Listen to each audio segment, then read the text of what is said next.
I don't think people understand the gravity of waiting 21 years for justice. The story of Claire Tiltman's murder is just so heartbreaking.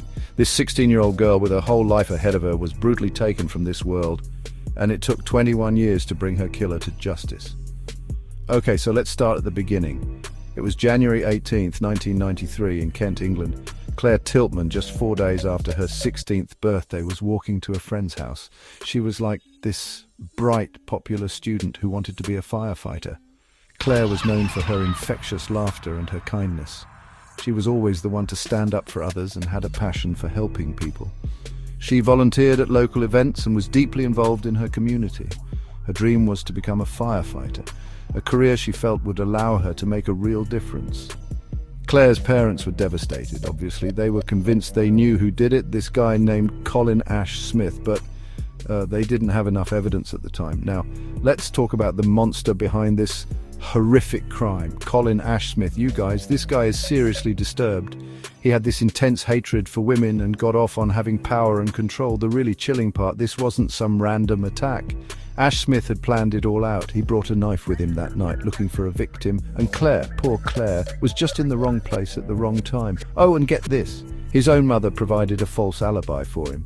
She claimed they were out leafleting together when Claire was killed. So here's where it gets frustrating. It took 21 years to finally charge Ash-Smith with Claire's murder.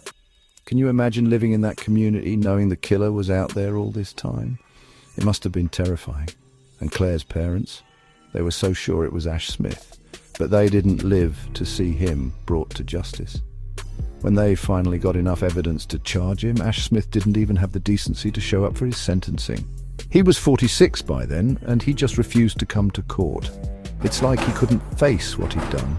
But in the end, justice prevailed. He was sentenced to life in prison for Claire's murder, on top of the sentences he was already serving. It's not enough. It can never be enough. But at least he's behind bars where he can't hurt anyone else. The evidence that finally nailed him included DNA samples, witness testimonies, and a detailed confession he had made to a fellow inmate. This combination of evidence was crucial in securing his conviction.